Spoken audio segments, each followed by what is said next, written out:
नमस्ते। ओ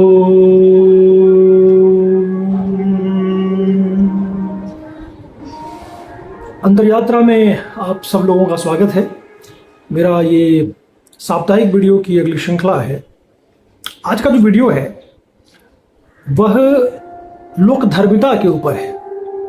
हमारे समाज में हमारे जो वर्तमान पारिवारिक व्यवस्था है, सामाजिक व्यवस्था है, उसमें बहुत सारी लोक धर्मिता का प्रयोग होता है। धर्म के ही रूप हैं, उसको लोक धर्म कहते हैं, जिसको जो राजनीतिज्ञ हैं वो राजनीति के लिए इस्तेमाल करते हैं तो वो राजनीतिक धर्म हो जाता है ना। तो इसलिए धर्म के अलग अलग स्वरूप हैं। मूल स्वरूप तो सबको पता है कि हम पूरे ब्रह्मांड, पूरी सृष्टि एक धर्म के द्वारा संचालित है। हर प्राणी, हर जीव, हर पेड़ पौधा एक धर्म से बंधा हुआ है। धर्म से हम अलग नहीं हो सकते। सनातन धर्म जिसको हम कहते हैं, बेसिकली वह धर्म नहीं है, बल्कि सनातन उसके गुण है ना। जैसे धर्म के लक्षण है, धर्म के गुण बताए जाते हैं, वो धर्म के गुण नहीं है, वो हम इंसानों के गुण है।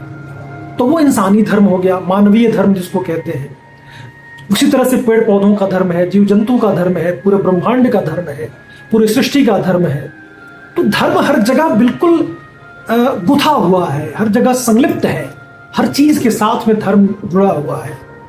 बट हम लोगों का जो हम इंसान है, वो हम लोगों ने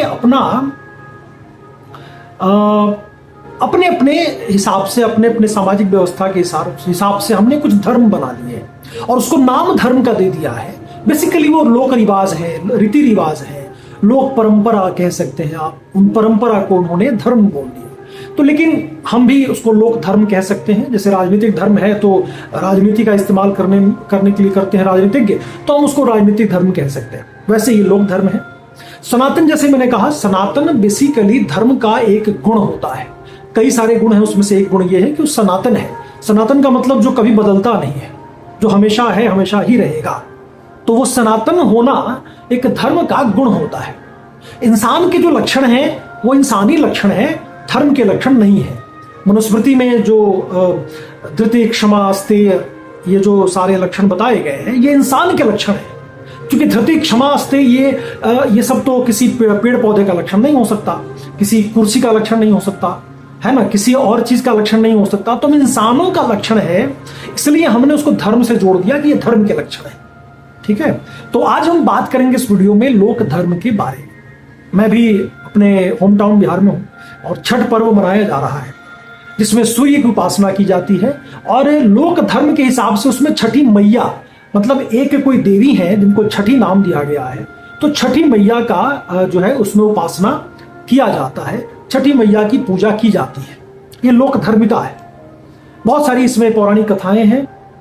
इसमें छठ मनाने का जो लिंक करेंगे अगर आप पुराने समय से, तो रामायण की एक कथा है जिसमें माँ सीता ने भी छठ व्रत किया था, तो वहां से कनेक्ट होता है छठ का। तो बहुत ही प्राचीन ये छठ व्रत है। और चूंकि इसमें किसी पर्टिकुलर किसी देवता की पूजा नहीं होती है ना, कि कोई मूर्ति बना के पूजा नहीं होती है, सबसे कमाल की बात यह है छठ में, तो इसलिए इसको सूर्य उपासना या प्रकृति पूजा भी कहा जाता है। हम इसमें नेचर की पूजा करते हैं, प्रकृति की पूजा करते हैं। इसमें जितने भी सामान का इस्तेमाल होता है वो सब प्रकृति से, उस मौसम में उपजा हुआ होता है, उससे हम पूजा करते हैं प्रकृति। तो ये 3-4 दिन का ये व्रत होता है, और जिसमें कि नहा खा से लेके फिर वो खरना और इस तरह से चीजें बढ़ती हैं आगे। और सूर्य उदय जो होता है जिस दिन, चौथे दिन, तो उस दिन हम इसका समापन होता है अर्घ्य देने के साथ में। हम इंसान एक सामाजिक प्राणी हैं, समाज में रहते हैं। और जैसे मैंने कहा कि समाज की ये रीति रिवाज, ये परंपरा हमें जोड़ने का काम करती है। अगर आप छठ पूजा या और भी जो इस तरह के लोक धर्म हैं, जो भी परंपराएं हैं, जो रीति रिवाज हैं, अगर आप उसको बहुत बारीक से देखेंगे ना, तो वो कहीं ना कहीं हमें अपने परिवार से जोड़ने का काम करता है, हमें अपने समाज से जोड़ने का काम करता है, हमें अपने रूट से जोड़ने का काम करता है। तो मतलब ये हुआ कि ये लोक धर्मिता, ये लोक पर्व, ये लोक रीति रिवाज, बेसिकली उनका जो मकसद ये था कि हम अपने समाज से जुड़े रहें, कटे नहीं। जैसे आज के समय में क्या हो रहा है, शहरीकरण गांव से पलायन हो रहा है, लोग शहरों में बस रहे हैं, तो धीरे धीरे हम अपने रूट से कटते जा रहे हैं। हम अपने जिसमें जन्मभूमि कह सकते हैं, हम अपने गांव कह सकते हैं, जिसको हम रूट कहते हैं, जड़ कहते हैं, वहां से हम कट रहे हैं, है ना। अब हर जगह देखिए ये हो रहा है, परिवारें बिखर रही हैं, एक सिंगल परिवार, एकल परिवार की प्रकार की जो परंपरा, जो प्रचलन है वो बढ़ता जा रहा है। पहले संयुक्त परिवार होता था, वो कहीं ना कहीं कम हो रहा है। तो जैसे हम छठ हैं, तो छठ में कहीं भी कोई भी बिहार का आदमी कहीं रहेगा, छठ में कोशिश होती है कि वो अपने गांव, अपने घर पे आ जाए। अगर उसके गांव में अभी भी घर है तो, बचा है तो आप सोचिए कि ये कितना बड़ा है कि वो अमेरिका, लंदन, विदेश में भी अगर कोई बिहारी है वो छठ पर्वों में अपने गांव पहुंच जाता है। तो ये जो चीज है, ये जो भावना है, ये जो लोक पर्व है, जिसको हम एक इमोशन की बात करते हैं, मतलब ये बेसिकली लोक पर्व जो होता है वो हमारा इमोशन होता है। इसलिए आपने सुना होगा कि जब छठ का गीत जब बजता है तो एकदम बिहारियों के मन में एक उद्वेलन और एक अपने घर जाने की जो एक कौतूहल है वो बढ़ जाता है। तो ये क्या है, वो यही चीज़ है कि जब आप, और इसीलिए छठ इतना फेमस हो रहा है क्योंकि प्रकृति की पूजा है, तो यह हर जगह, हर कम्युनिटी के लोग धीरे धीरे मनाने लगे हैं। महाराष्ट्र में, मैं बॉम्बे में रहता हूँ, तो वहाँ मैं देखता हूँ कि जो मराठी लोग हैं वो भी अब धीरे धीरे छठ करने लगे हैं, क्योंकि उनको इसका समझ में आ रहा है कि मैं किसी देवी देवता की पूजा नहीं कर रहा, मैं बेसिकली प्रकृति की पूजा कर रहा हूँ, इसमें सूर्य की उपासना की जा रही है ना। तो जब उसका मकसद समझ में आया उनको, तो उनको बड़ा अच्छा लगा और धीरे धीरे वो भी उस चीज़ को अपनाने लगे। लोक धर्म, लोक रीति रिवाज बहुत खूबसूरत है। मैं इस वीडियो के माध्यम से आप सब लोगों को ये बताना चाहता हूँ कि आप कहीं भी रहें, अगर आपका गांव में घर नहीं भी हो, आप अगर शहर में भी हैं, तो आप अपने परिवार की परंपरा, रीति रिवाज को जरूर जो है वो कंटिन्यू करिए, उसको छोड़िए मत। इसलिए आपने सुना होगा कि ग्राम देवता और ग्राम देवता के साथ साथ हर घर का अपना अपना एक देवता, उसको कुल देवता कहते हैं। कुल देवी, कुल देवता आपने सुना होगा। वो कुल देवी, कुल देवता भी वही है कि हमारे एक कुल है, जिस कुल में हम पैदा होते हैं, उस कुल में एक देवी देवता की पूजा सदियों से होती आ रही है और उसको कंटिन्यू करते हैं। और ये मान्यता है कि वो देवी देवता हमारी रक्षा करते हैं, हम किसी मुसीबत में हो तो हमें बचाते हैं, हमारे उत्थान के लिए, हमारे बौद्धिक उत्थान, हमारे आर्थिक उत्थान, उस सब में वो हेल्प करता है।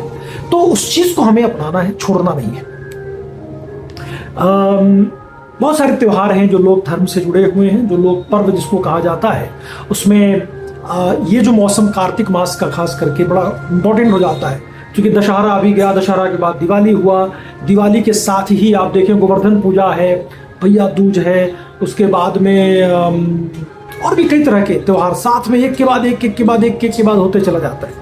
चित्रगुप्त पूजा है, वो भी साथ में है। तो बहुत सारी जो इस तरह की जो लोक पर्व है वो मनाया जाता है। आस्था का महापर्व अगर किसी को कहते हैं तो छठ पूजा को कहते हैं, क्योंकि वो आस्था ही तो है और क्या है।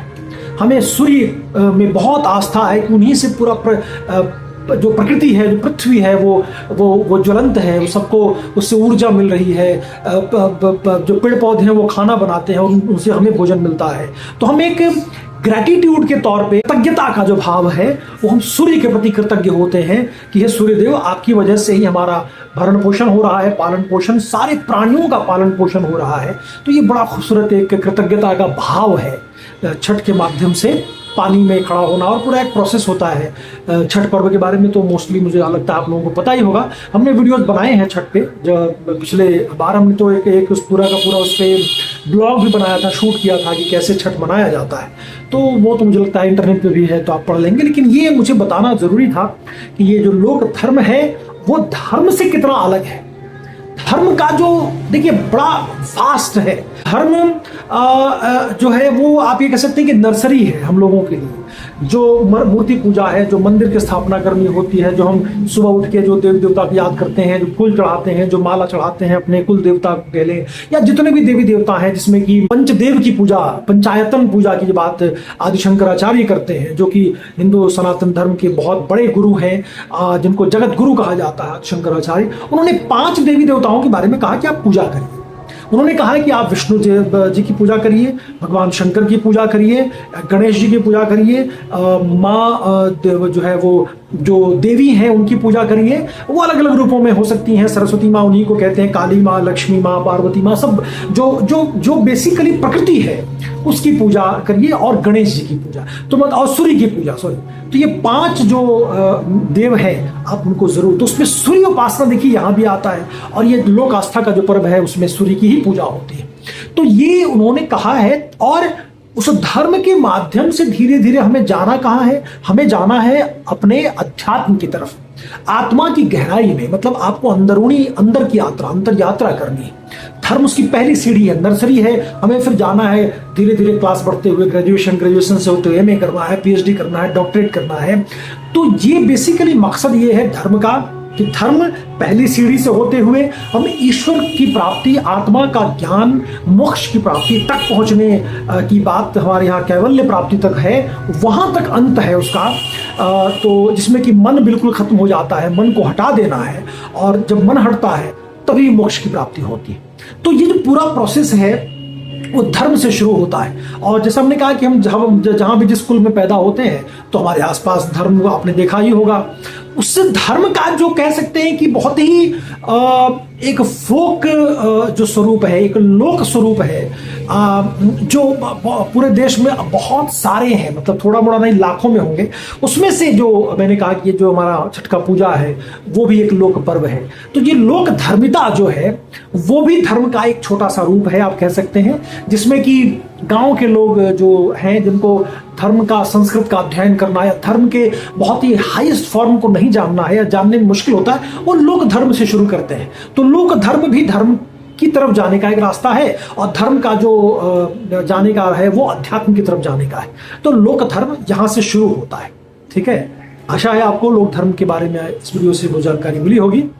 ऐसे ही हमारे चैनल को आप लोग देखते रहें, सब्सक्राइब करें और वीडियो को बहुत सारे लोगों तक पहुंचाइए ताकि ये वीडियो और बहुत लोगों तक पहुंचे।